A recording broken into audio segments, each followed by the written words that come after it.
You don't want to watch that. Heart attack there. What was your feeling when you saw the ball just landing at Visser's foot there? Yeah, there were a lot of balls to watch, to be fair. That was the biggest chance that they had. But overall, yeah, we got the results that we wanted, and we are very happy. How tense were those final moments? Yeah, 1-0, and against this team, I think they made 5 subs. It felt like they made 10 subs. They kept bringing players in, and you see, you have the necessity to win the game. The margins are very, very, very short, and yeah, at the end we go through it.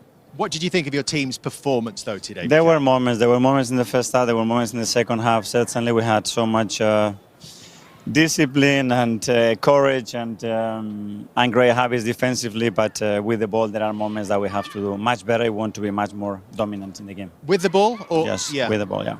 In what areas particularly? In many areas, in the way that we don't finish actions, the amount of time that we get into positions, that we have to have some end product and get set in the final third and continue there, and the play breaks up.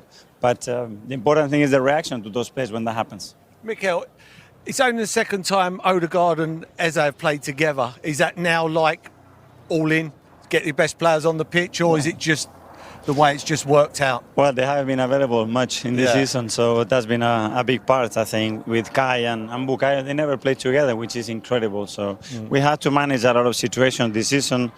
Let's see, we have lost a few players tonight as well, but the good thing is that the team continues to compete. Mikel, the goal, the set piece, took 3 times to get there, third time lucky. Obviously something that you'd worked on just to get Eberechi Eze just so that on the edge of the box free. You scored against Newcastle earlier in the season from a short corner. Was that something that you'd obviously worked on to open up that corridor? We have to be very unpredictable in everything that we do in the game, and obviously when you look at the size, the physicality that they have, the way they defend, we believe that it was a big opportunity for us there to exploit, even though the crowd reacted in the first and the second way. In certain way, which is understandable, but we do things because we believe they're going to give us value, and it was a great action, to be fair. This is why you signed Eze in the first place. Yeah, at the end, the ball has to arrive. You can do anything. The ball has to arrive to the right play in the right position. And if that's the case, then the chances of this happening are bigger. Was your plan for them 3 corners bang short every time, or would you leave that to the players for that? Because obviously when the first one doesn't work, the fans get restless, and then the next one, it was all right, he has a shot. But it takes some to do it again. Yeah. Do you know what I mean? Was that the plan? Just keep on doing that? But that's the courage that we demand to the player, because we can put it direct, and Pope is really good. He can catch it, he can counter with the 3 front players that they have. And it might don't go well. So if we believe it's their best thing to do it. And if you make a mistake, an error, it's part of football, do it again. Mikel, just a couple more for you. How difficult is it when you've got the lead to get that balance between protecting it because of so much that is at stake and going to try and make it more comfortable for yourself and for the fans? The message at halftime was clear, go and get the second one. But as I said, we didn't finalize enough action. We had openings. There is obviously a really debatable no red card for the second time in 2 games, because against City we should have played against 10 men with 1-1 again. You thought Nick Pope was Yes, and I would just watch it back, and for me it's crystal clear. Because if that happens with Pope inside the goal, and the defender is outside, he fouls, and there's a red card. Personally, I thought Gyökeres stopped, and that's why I didn't think he got sent off, because when the ball goes over, he thinks that Pope's going to clear it, he misses it, and then he goes again, and then that's why I thought maybe he didn't get sent off. That's why, because he stops. Maybe. But he stops the trajectory and the run and the speed. Yeah, but if he'd have carried on running, I think you never know. I think, I thought that was a 50-50. Eze and Havertz, how are they? Let's see. At the moment, they have to be looked after, but hopefully they're going to be okay. 1 down? 1 down, 4 to go. And now we have to go to Madrid with desperate to go, because that's such a beautiful moment for us. We wish you well. Thank you for talking to us. Congratulations on this evening. Thank you. Thank you. To do that, what did you make of his post-match thoughts? Yeah, you'd expect him to say what he's saying, because they know that at this stage of the season you can hear him talking about the fans and how unhappy they were when they took for the 3rd time they took the corner, but obviously as he scored. But I think from the players and the fans' point of view, there's a lot of pressure involved at the moment, because they've both been through so much trying to finish this job off. So, we're going to just have to see how it goes. Everybody's just going to have to just hang in there. If it's going to be 1-0 for the end of the season, then you're going to just have to take it. But I totally understand from the fans' point of view, because they've been through it, and I totally understand from the players' point of view who are trying to do it, but they're obviously very nervous about what they're trying to do to get over the line. So, you know, something's going to give. Something's going to give. The other thing you mentioned, which you've briefly touched on, and you certainly did that analysis at half-time, are the short corners. It's unusual from Arsenal. Yeah, unusual, but you train all week and you train and train to go against the opposition that you're playing at, and you look at the weaknesses that team may have, and you might identify some, which Arsenal did today. They identified, played at short corner. You can pull a couple of people out of place and then get an opportunity to shoot, and they did that, and it's something that they've worked on. Although the crowd were moaning every time they took it, they scored a goal at the end of it. It's the goal that's won them the game. So they've stuck to the process that the manager's given them, and they've got the result come the end of it. They'll keep doing that. Yeah, so they had 2 of those short corners first, and it was from the third one that they scored. So let's have a look at the goal.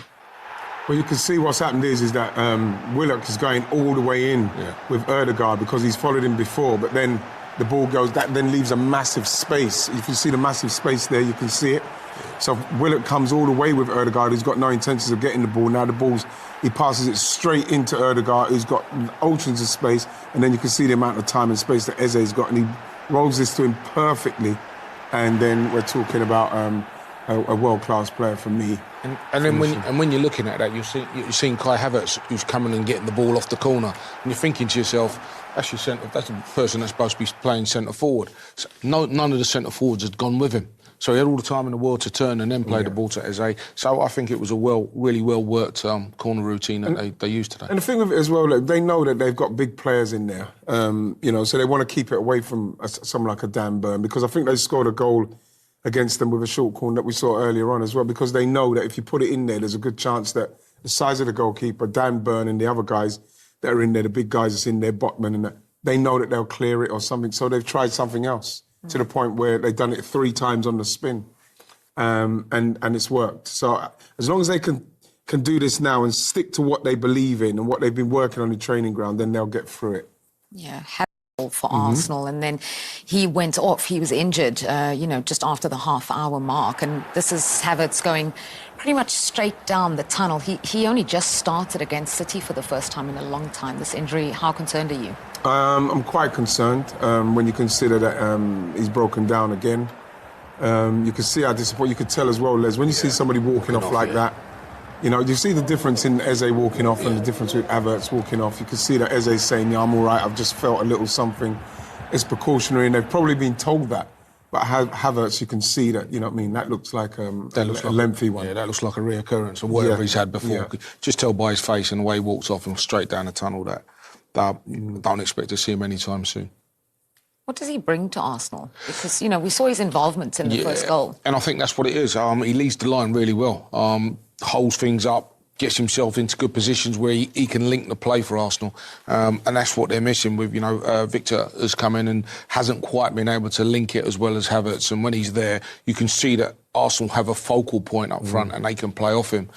So that's going to be a big miss, a real big miss for him. Yeah, we don't want to preempt things. We obviously have no idea, but the way it looks, it might be Gyökeres leading the line for last games. Yeah, maybe. I'm hearing that Mikel Merino's on his way back as well. You don't know how fit he will be, but he's similar to Havertz in the way that he can link the play and come and play in a corner situation like that. He's great in the box. He's a great finisher in the box. So fingers crossed that he can come back in the next maybe week or so, 2 weeks, and then kind of fill that gap.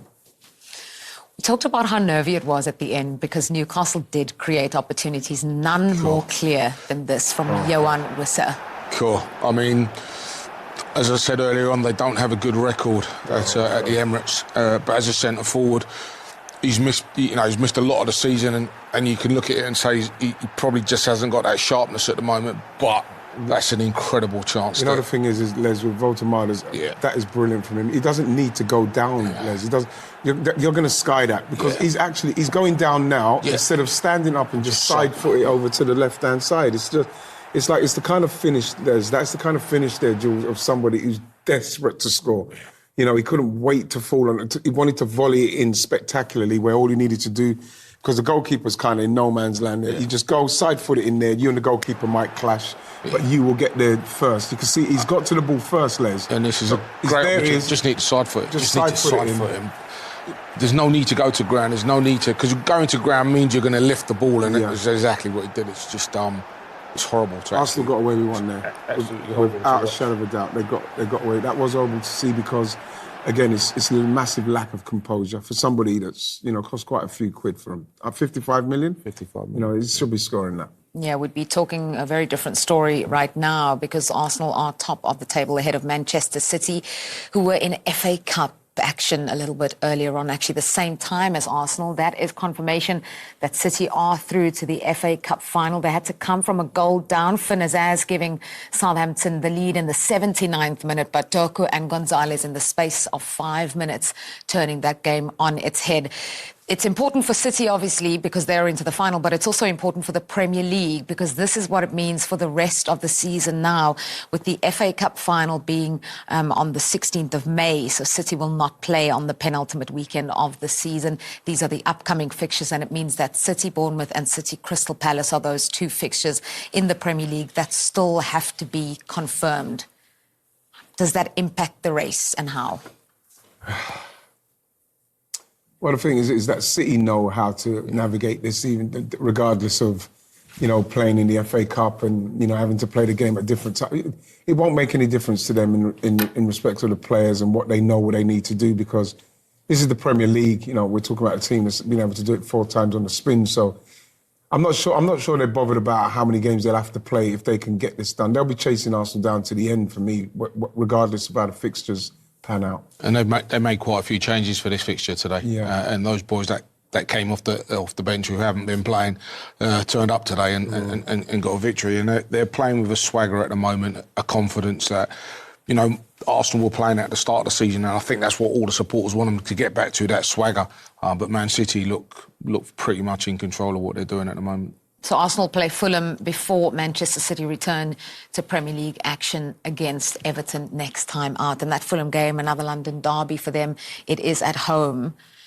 What would you say to the Arsenal team if you were in there right now with regards to everything we've kind of heard about the fans and playing at home and the nervous energy? Well, I think that the players themselves are very much doing what they are told to do because they weren't frightened where they say, OK, the fans are not going to like it, so we're just going to put it in. They're going to stick to the plan. And I think for so long as they stick to the plan, hopefully Eze's not too bad because I think that he made a difference, just like he did at City, nearly scored.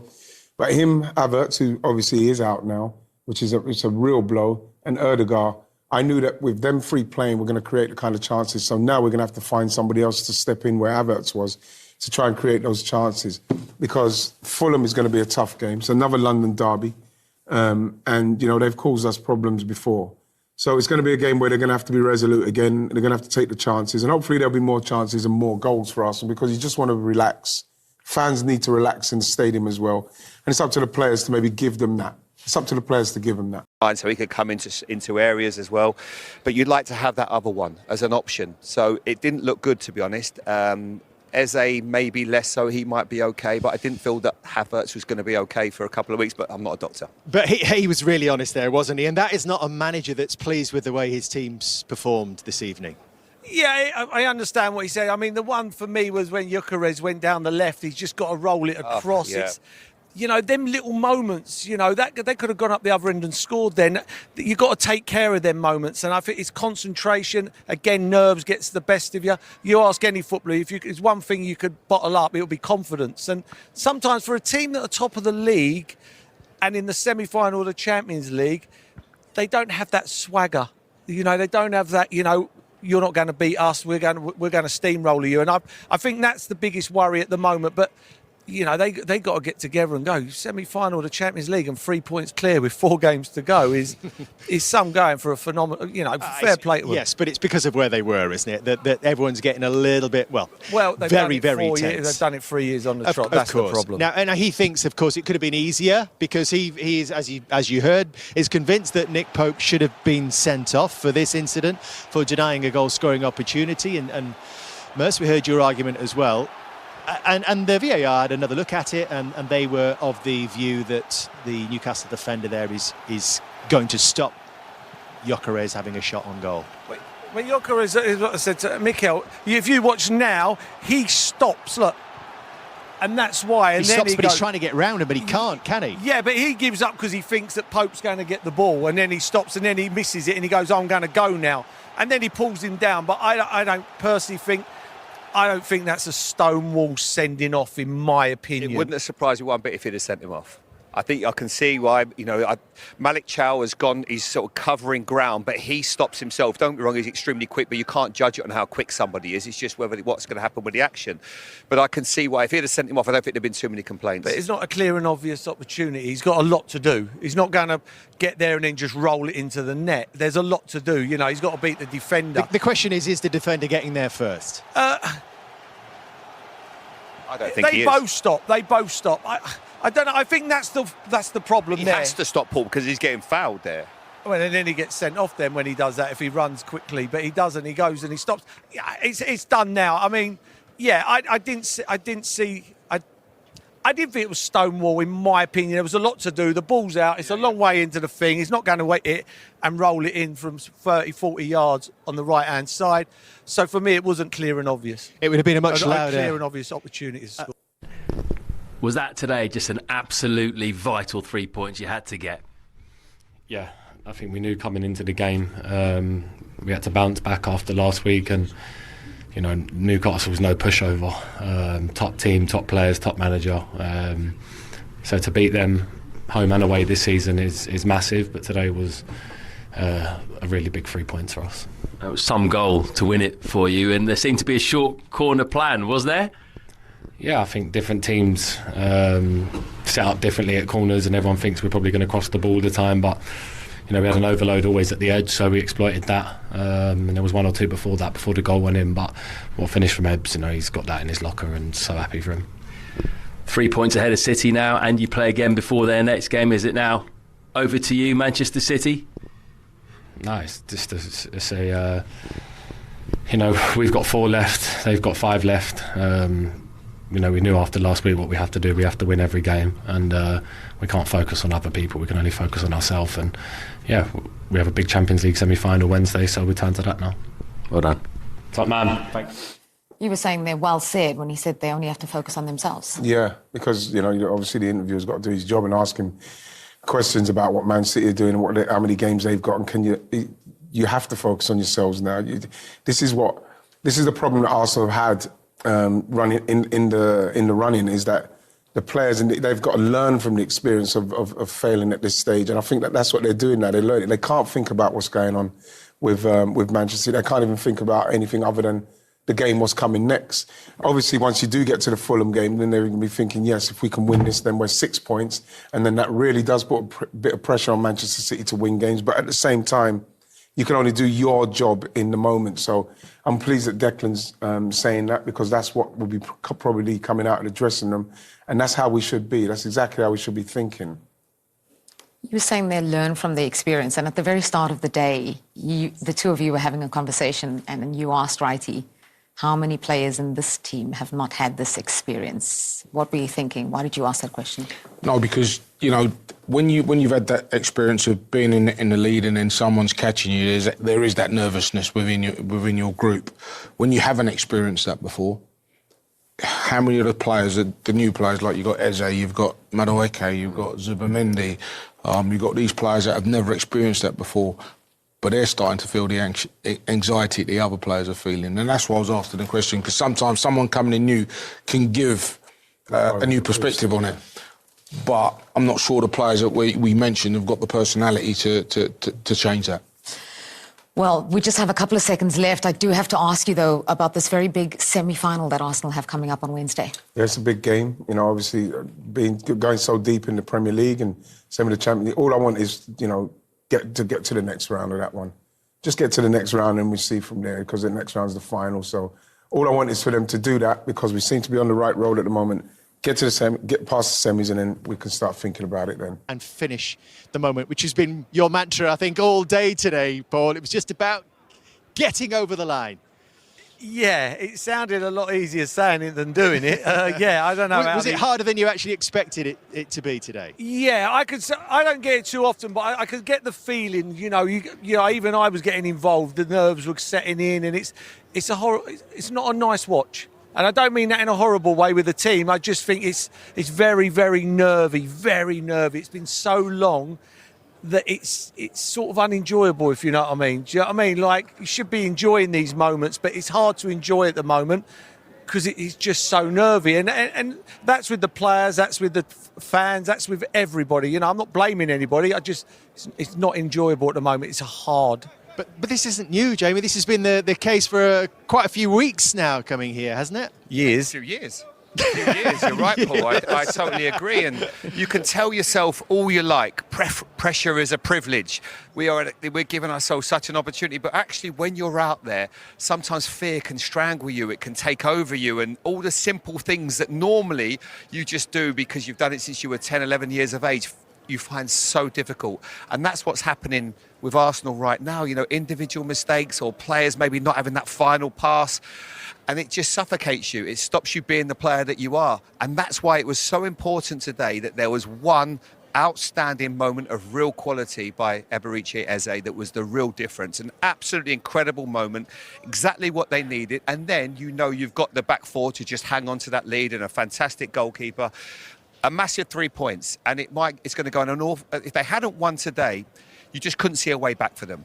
But right now, they've given themselves a great chance, and they can build on this now and get back to that winning run, because I think they're going to have to go perfect to the end of the season. And isn't that ultimately, Paul, what it comes down to in these really tense games, in these really tense moments when Arsenal and Manchester City are both trying to win the league?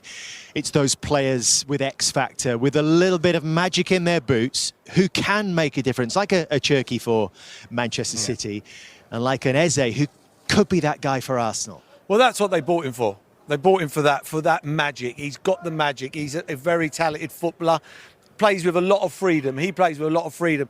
Not many people score that goal. You know, professional footballers, you can take it many times. To get that the way he hit it against a very good goalkeeper in Pope, he's the X factor. You need to get the X factors on the pitch, and they're the ones who make the difference. You know, you'll get your players that run around, you'll work hard, and they'll be great for the team.